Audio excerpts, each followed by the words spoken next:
2 nights ago, I deleted everything. Every note in Obsidian, every half-baked atomic thought, every Zettelkasten slip, every carefully linked concept map. I deleted every Apple Note I'd synced since 2015, every quote I'd ever highlighted, every to-do list from every productivity system I'd ever borrowed, broken, or bastardized. Gone. Erased. In seconds. What followed? Relief. And a comforting silence where the noise used to be. For years, I've been building what technologists and life hackers call a second brain. The premise: capture everything, forget nothing. Store your thinking in a networked archive so vast and recursive it can answer questions before you know to ask them.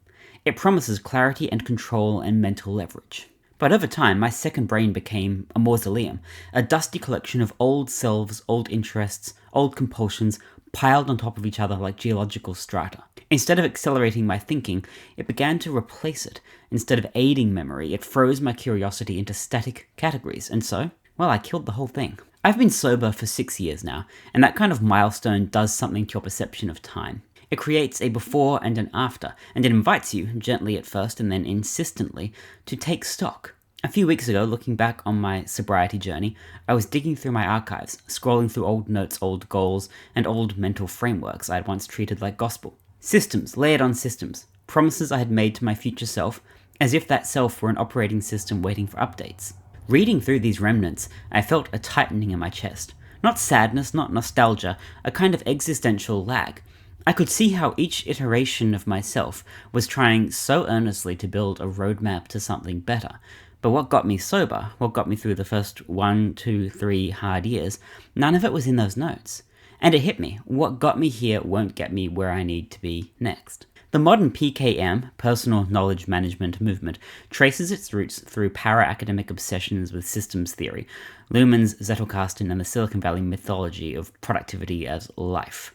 Rome research turned bidirectional links into a cult. Obsidian let the cult go off-grid, and the lore deepened. You weren't taking notes, you were building a lattice of meaning. A library Borges might envy, but Borges understood the cost of total systems. In the Library of Babel, he imagines an infinite library containing every possible book. Among its volumes are both perfect truth and perfect gibberish. The inhabitants of the library descend into despair, madness, and nihilism. The map swallows the territory. PKM systems promise coherence, but they often deliver a kind of abstracted confusion. The more I wrote into my vault, the less I felt. A quote would spark an insight and I'd clip it, tag it, link it, and move on. But the insight was never lived, it was stored. Like food, vacuum sealed and never eaten, while any nutritional value slips away. Worse, the architecture began to shape my attention. I started reading to extract, listening to summarize, thinking in formats that I could file, and every experience became fodder. I stopped wondering, and I started just processing. The second brain metaphor is both ambitious and, to a degree, biologically absurd. Human memory is not an archive. It is associative, embodied, contextual, and emotional. We do not think in folders. We do not retrieve meaning through backlinks. Our minds are improvisational. They forget on purpose. Donald, in his theory of cognitive evolution, argues that human intelligence emerged not from static memory storage, but from external symbolic representation, tools like language and gesture and writing that allowed us to rehearse, share, and restructure thought. Culture became a collective memory system, not to archive knowledge, but to keep it alive, replayed, and reworked. In trying to remember everything, I outsourced the act of reflection. I didn't revisit ideas, I didn't interrogate them. I filed them away and trusted the structure, but a structure is not thinking, and a tag is not insight, and an idea not re-encountered might as well have never been had. Every tool changes the shape of the hand that uses it. Obsidian is a brilliant piece of software, I love it dearly, but like anything, without restraint, it can also be a trap. Markdown files in nested folders, plugins that track your productivity, graph views that suggest omniscience. There's an illusion of mastery in watching your notes web into constellations. But constellations are projections. They tell stories. They do not guarantee understanding. When I first started using PKM tools, I believed I was solving a problem of forgetting. Later, I believed I was solving a problem of integration. Eventually, I realized I had created an entirely new problem: deferral. The more my system grew, the more I deferred the work of thought to some future self who would sort and tag and distill and extract the gold, and that self never arrived. There is a guilt that accompanies unread books, articles, and blog posts, but there is a special anxiety reserved for unread lists of unread things. My reading list had become a totem of imagined wisdom, a shrine to the person I would be if only I read everything on it. But I never did. When I deleted that list, I lost nothing real. I know what I want to read. I know the shape of my attention. I do not need a 7,000 item database to prove that I have taste or ambition. This mirrors a deeper psychological error, and I am so guilty of it.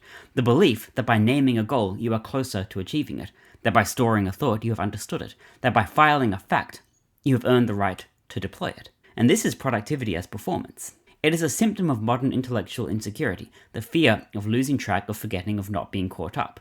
But caught up to what? The feed, the discourse, the meme cycle? There is no finish line in the pursuit of knowing, only presence.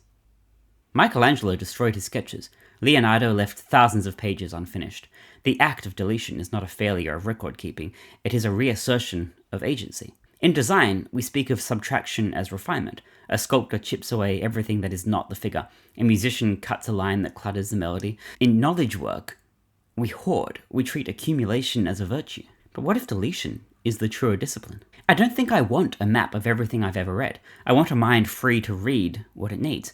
I want memory that forgets gracefully. I want ideas that resurface, not because I indexed them, but because they mattered. What does it feel like to start again? Like swimming without clothes, light, naked, a little vulnerable, but cleaner than I felt in years. I write knowing it may disappear. I highlight books knowing the highlights will fade, and I trust that what matters will return, will find its way to the surface.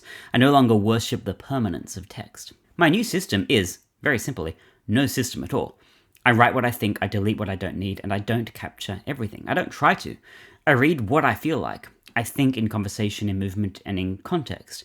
I don't build second brains. I inhabit the first brain, my brain.